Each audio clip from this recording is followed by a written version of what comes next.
Dugaan peredaran daging sapi beku ilegal meresahkan anggota Asosiasi Peternak dan Pedagang Sapi Kalimantan Barat.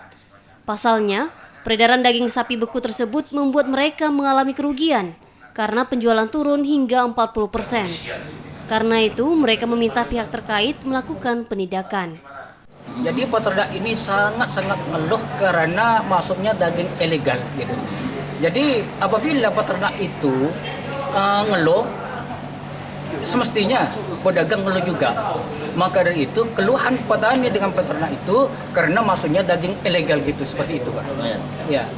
Maka dari itu saya mohon kepada pemerintah, aparatur pemerintah, apabila ada yang melakukan barang-barang ilegal ini supaya ditangkap seperti itu. DPRD Kalbar menilai selisih harga yang tinggi antara daging sapi segar dan daging sapi beku membuat masyarakat lebih memilih daging sapi beku meski tidak jelas asalnya. Tapi ini kan luar biasa sih, berarti banyak daging-daging ilegal yang masuk ke Kalbar. Oleh sebab itu, ya paling tidak gubernur juga kan harus sebagai kepala daerah harus melakukan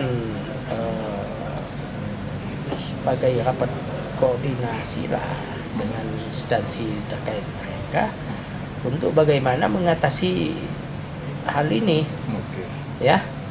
Nah, paling tidak harus bertindak cepat dan sambil melihat juga jangan sampai tindakan ini juga berpengaruh kepada suasana hari besar agama ini. Yang sesuai dengan tugas dan fungsi kami, kabupaten kota bisa memperketat pengawasan. Contoh yang beredar di pasar itu, ya, terutama yang daging beku kan harus memenuhi rantai dingin, artinya dia punya freezer, cold storage-nya supaya tidak terdedah dengan kontaminasi kuman, ya. Kemudian khusus untuk daging beku ini kemasannya harus jelas supaya sumber pemasukannya jelas. Kalau sumber pemasukannya untuk negara lain tapi beredar nampak di kemasannya, berarti itu ilegal otomatis. Asosiasi Peternak dan Pedagang Sapi Kalbar menyampaikan harga daging sapi segar di pasaran berkisar antara Rp140.000 hingga Rp150.000 per kilogram. Sementara, daging sapi beku dijual antara Rp70.000 hingga Rp90.000 per kilogram.